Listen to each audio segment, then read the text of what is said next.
bring greetings to you in the precious name of our Lord and our Savior Jesus Christ.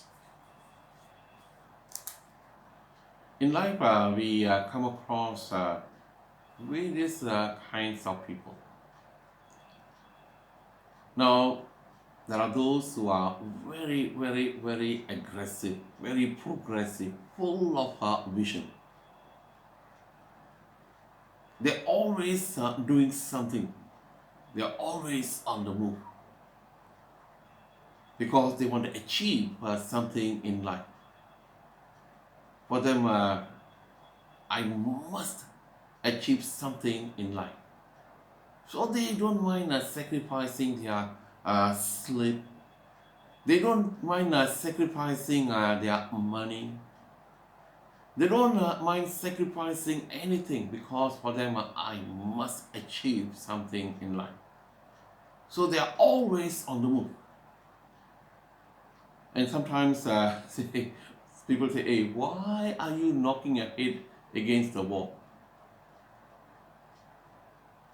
But for them, they'll turn around and say, I'll keep on knocking. Who knows, the wall might collapse. So for them, no problem is too big. For them, every problem in life can be overcome, can be solved. So they are always on the move, always on the move. Now, in the Bible, we see Moses. Now, when you look at Moses, as I quoted a proverb, Arab proverb, a lion leading the sheep. Now, Moses was like a lion leading the sheep.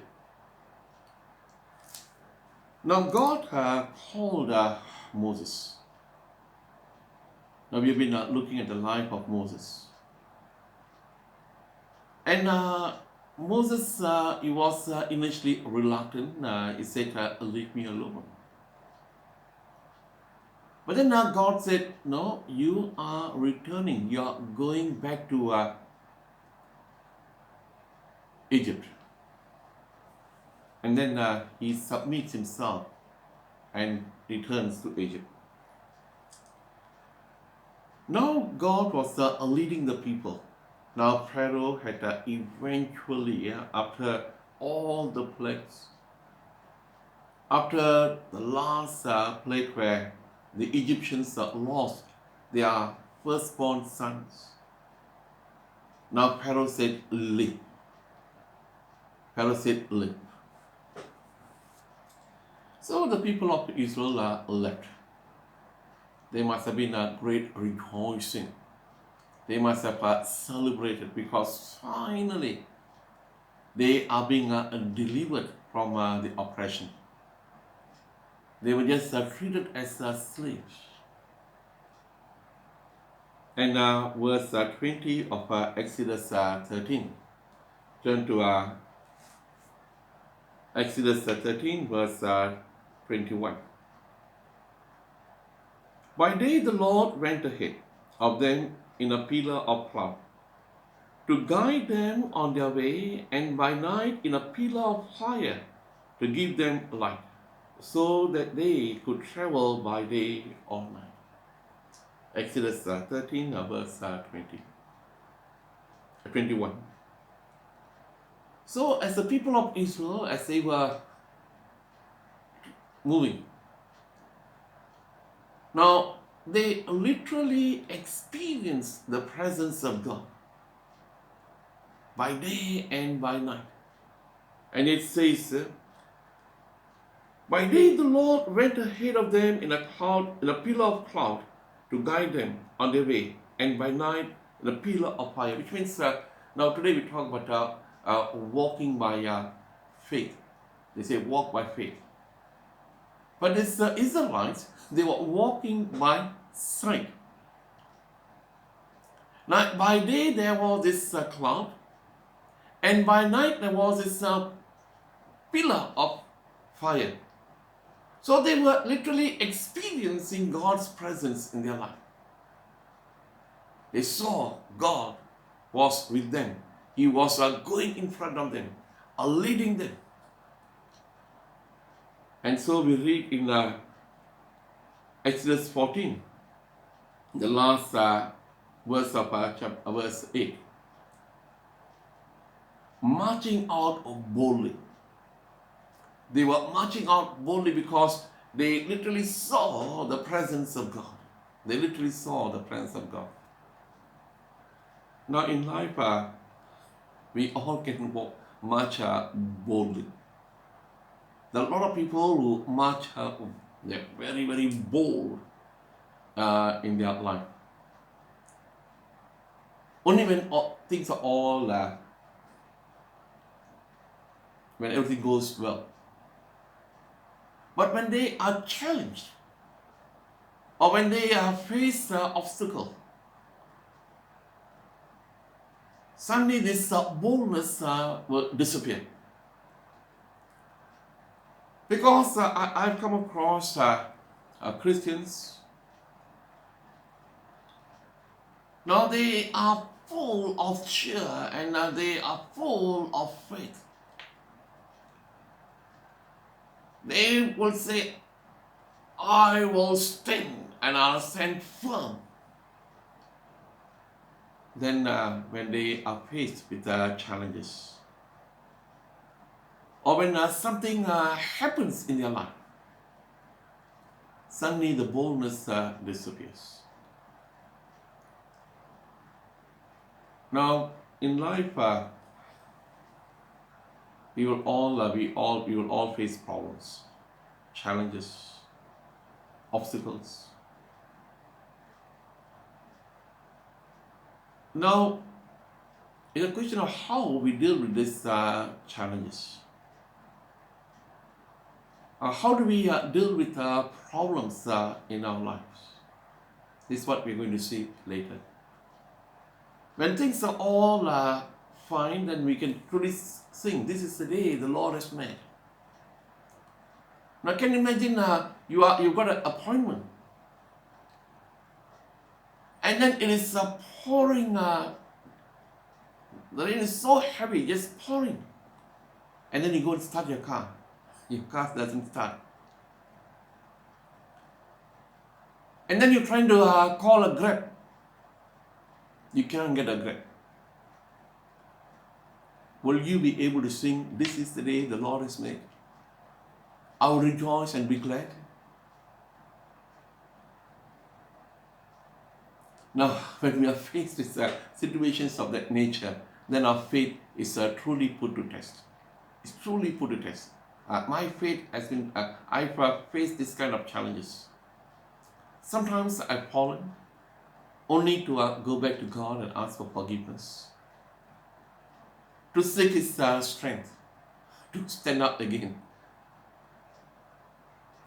Now here, verse 10, you see what happens when they were faced with a problem. Now it's always easy to say, I will stand. Standing on the promises of God. We can sing all the songs in the church. When you are facing problem in your workplace, let's see whether you can sing the song.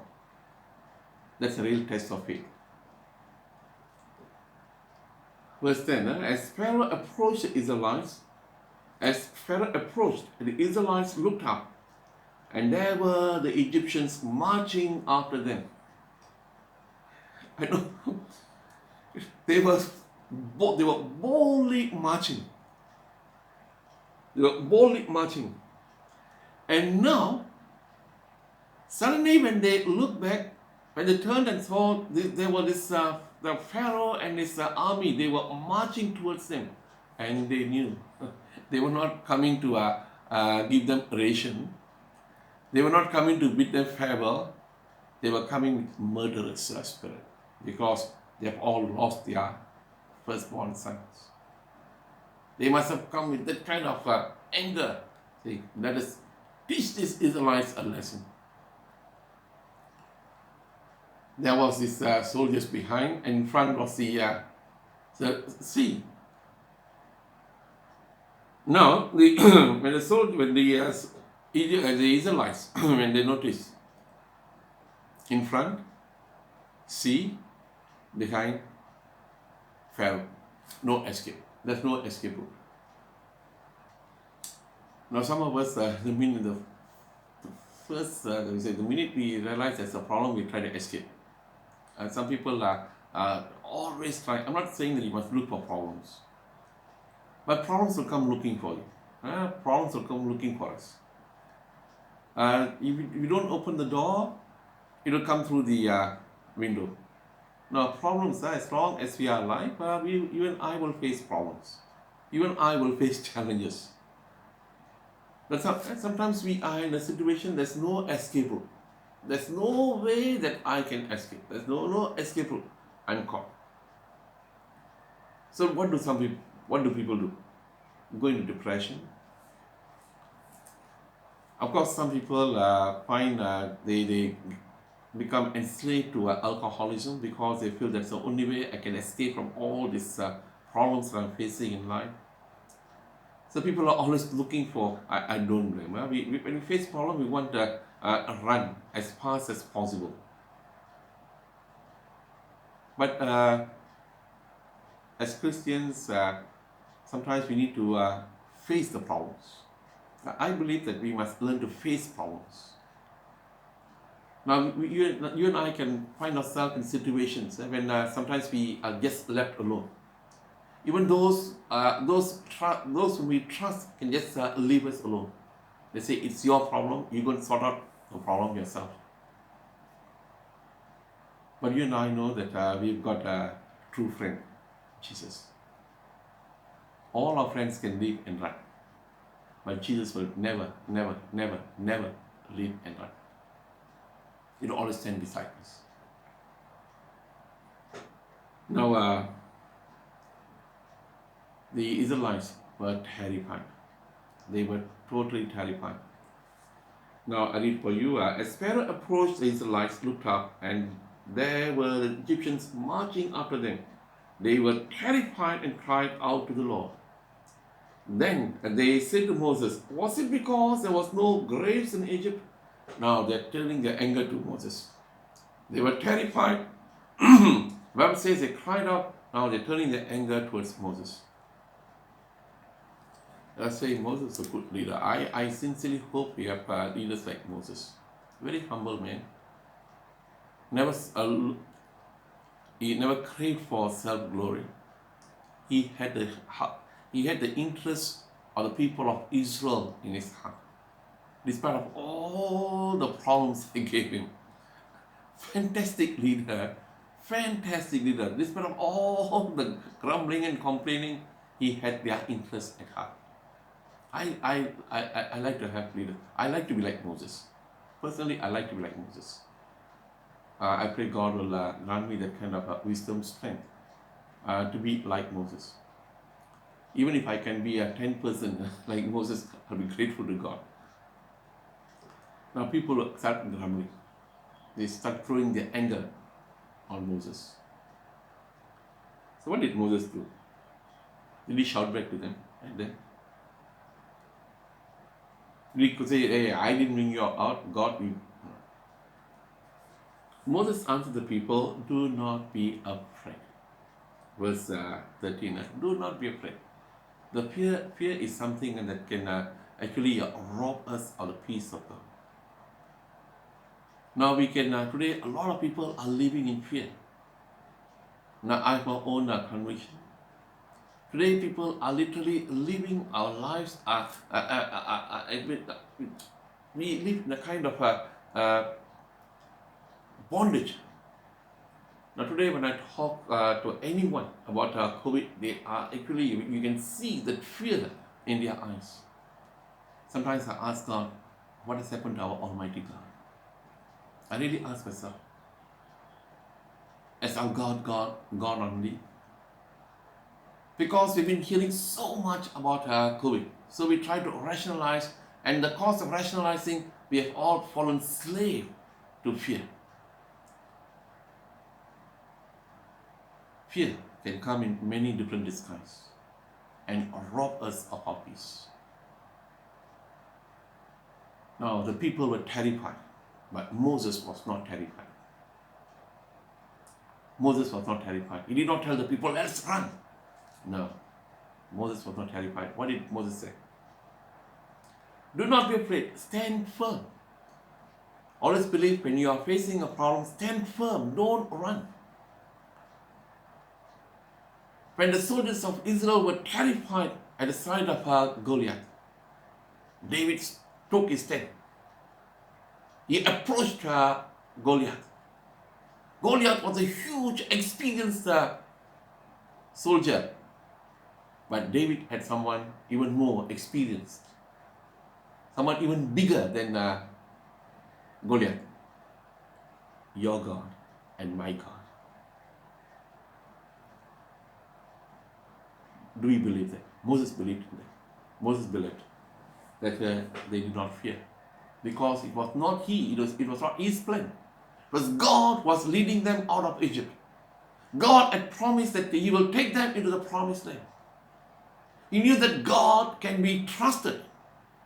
God will never forsake his people. So he said, stand firm, stand firm.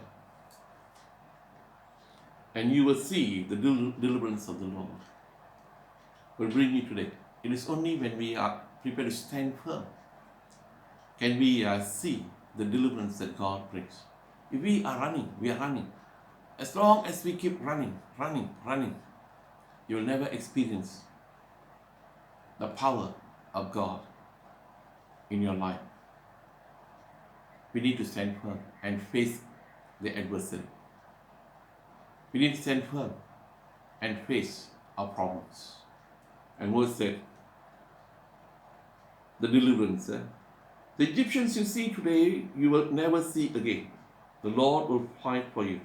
You need only to be still. Don't have to do anything. Stand firm, be still. The Lord will fight the battle for you.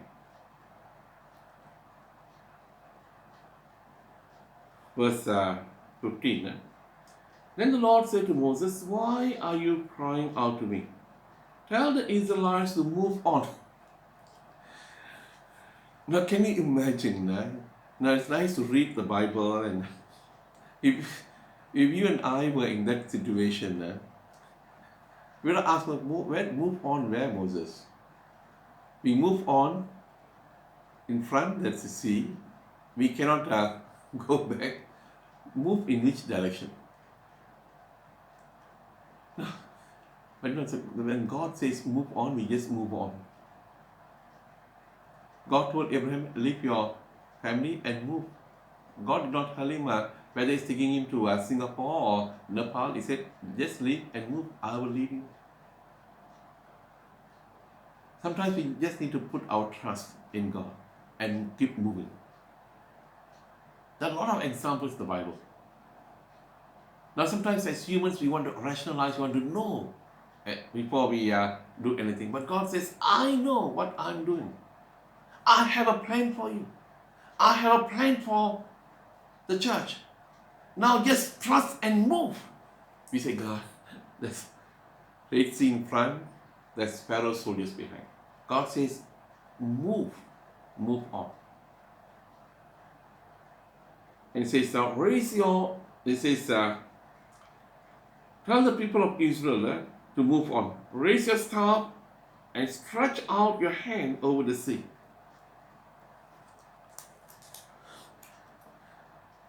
Wonderful thing.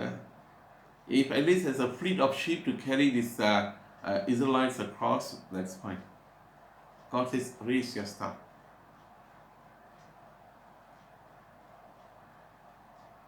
Over the sea. Was Moses reluctant? He said, God, what are you trying to tell me to do? We are in a critical situation. We are in a critical situation. But Moses had experienced God, how he had performed miracles through him. So now he was just putting his faith into practice. And he raised his staff and the sea parted. And the people of Israel moved on.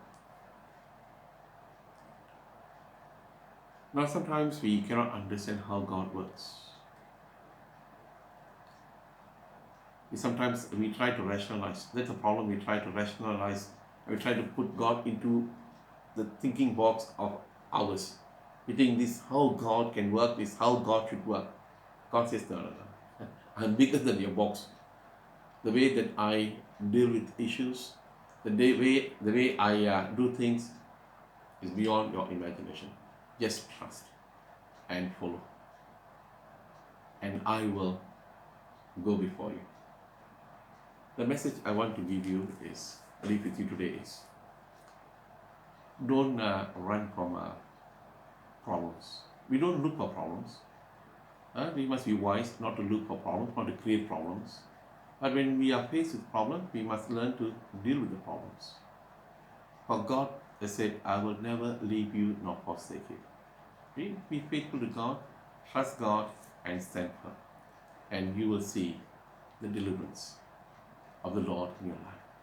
The Lord bless you. In the name of the Father, Son, and the Holy Spirit.